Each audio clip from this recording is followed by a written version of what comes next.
Takbo tayo, takbo. Abot hindi na abot.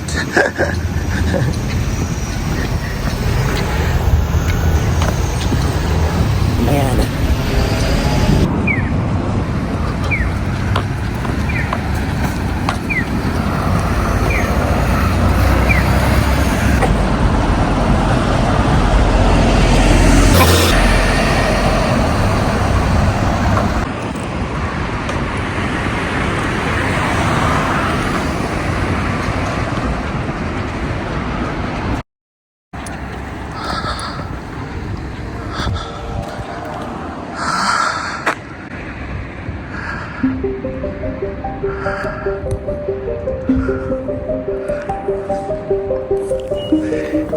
Ito yung park na kung saan dinadala namin ang mga bata kapag maglalaro na.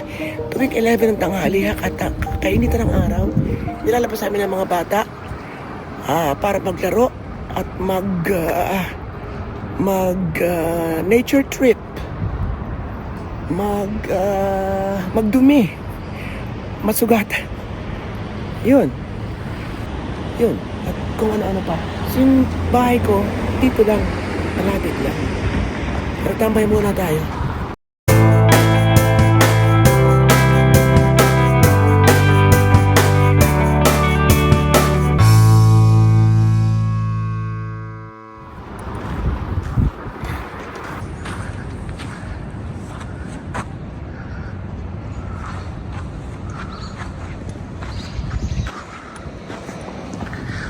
Ang mga parks dito, kalimitan, may sand at merong sandbox.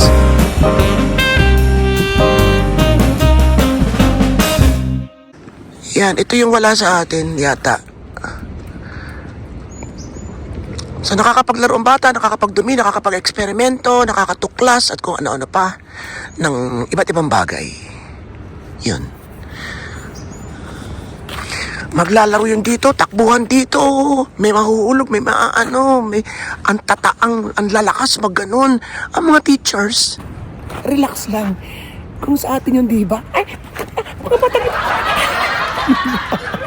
so doon ano yung kakaiba sa kultura, pagkakaiba sa mga pagpapalaki, mga pagkakaiba sa kung saan-saan, ganun. And sa atin, mapapunta lang doon sa may puno, di ba? Anong sasabihin? Diyos ko, baka ka manono na bata. Hindi man lahat, syempre. Ay, nakaupo muna tayo.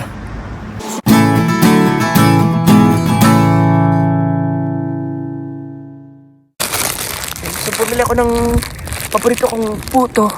May puto rin dito. Nandito pa ako. Saka kailangan natin ng mainit na inumin. Yan.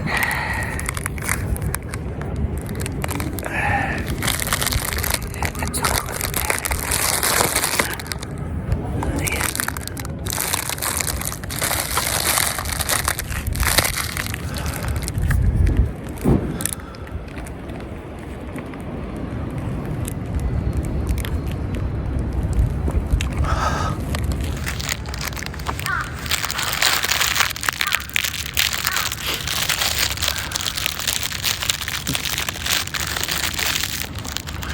Miss ko yung snow dito. Nag-snow rin dito pero hindi taon-taon. Hindi lagi-lagi.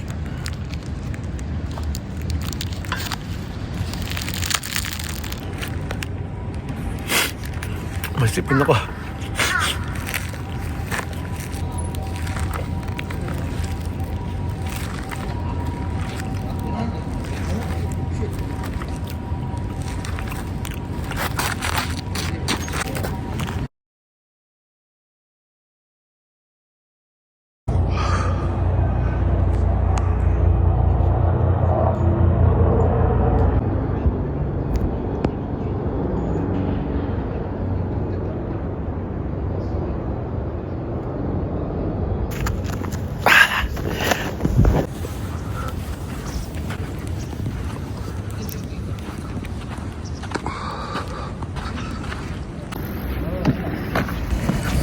Dito sa sobrang lamig, pupunta ka talaga sa initan.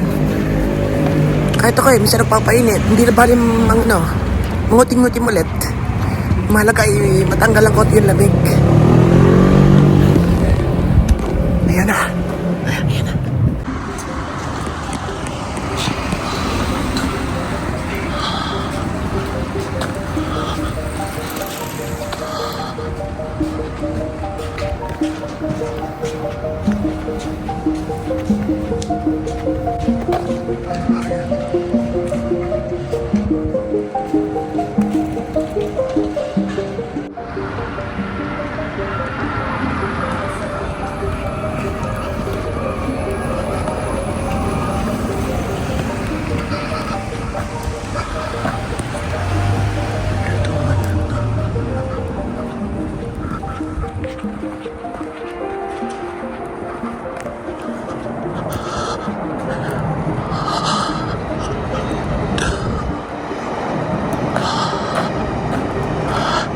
Dito tayo sa pangalawa. 1, 2. Yan, second floor. And then dito tayo dumadaan. Minsan doon. And yun. Wala lang. Gusto ko lang namnamin yung tamis ng nakaraan.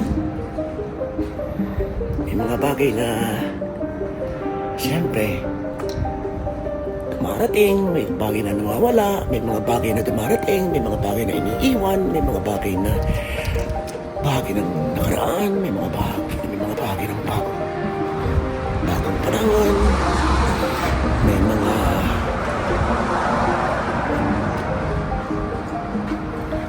kasayangan, may mga kalungkutan. Ganun talaga ang buhay, mixed. Dapat i-welcome natin yung kung ano na yung meron ngayon. Isang sili pa. May mga alaalang gusto mo nang kalimutan. May mga alaalang ayaw mo nang balikan. May mga alaalang ang sarap pa rin balik-balikan. Yan. So dito sa way na to, doon naman yung Mekeni sa dulo. Doon yung sentro ng Fujisawa. Yan. So parang umikot lang tayo.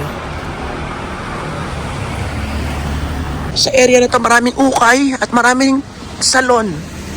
Halos kami kayan ukay yan. Pero mahal. Yan na, Risaka. Yan ay recycle. Risaka. Ah, diba? Risaka. Dito na tayo dumaan. So yun yung park na pinanggalingan natin kanina. Yun.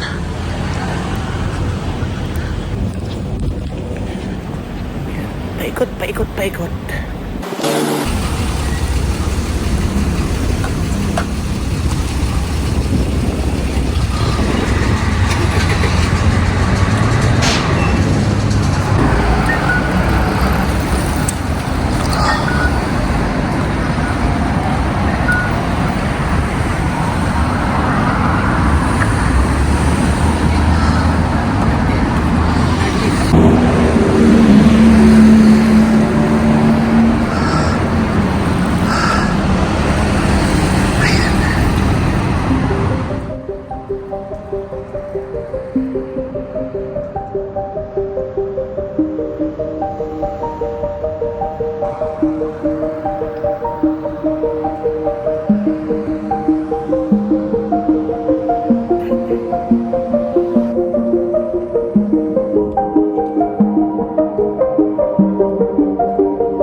Etong oras na to, tulog ka ng mga bata.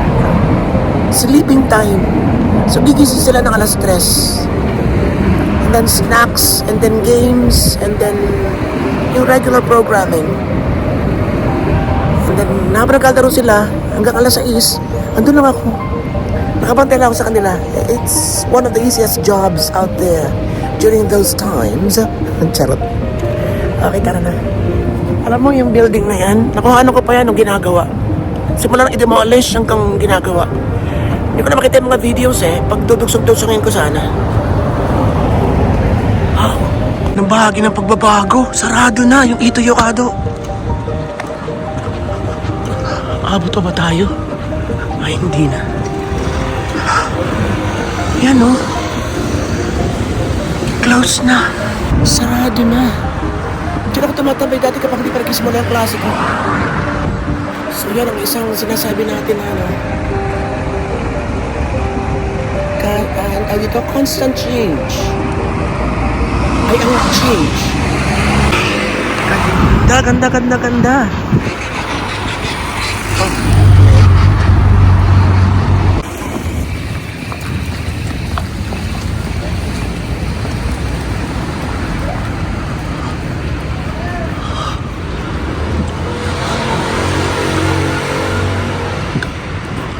Ano kayang nangyari? Eh, isa sa pinakamalalaking ano to department store sa buong Japan. Tapos ito, merong... Ay, wala na rin. Check natin, meron dito ano Moss Burger. Sarado na rin.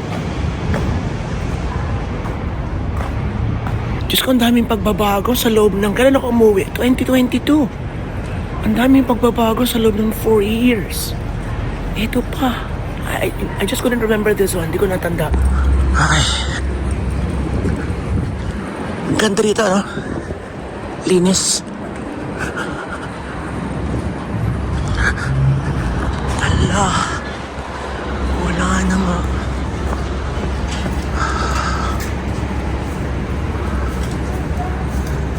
So, tandaan natin lagi yan. The only constant in life is change. Huwag natin kalilimutan yan. Let's go. Hindi pwede wala tayong sombrero. Palamig din ng palamig. Uuwi na tayo.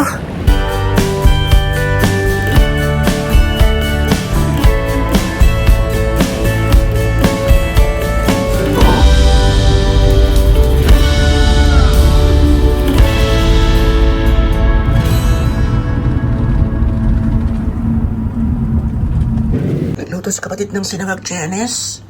And then eto pa. And then eto pa. Garlic sa honey. Yeah, and then ako naman, lumabas. Ano ba sa mahilig ako sa cod roe? Pumili ako na rin isang ari. Di bukas ko nakakainin. Yan o. Yan.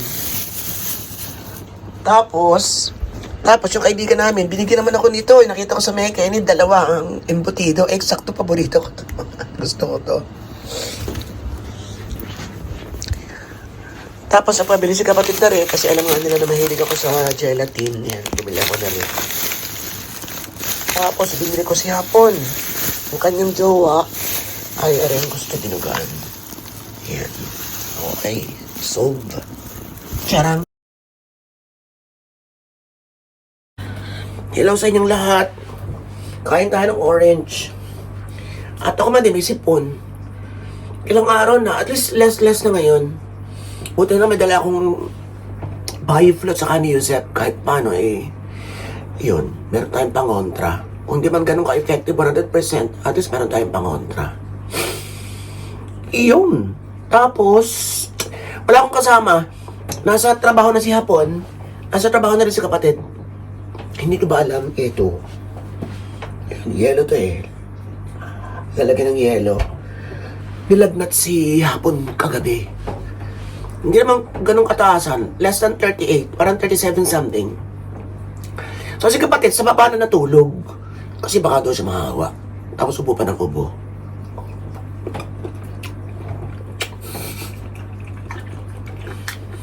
Hindi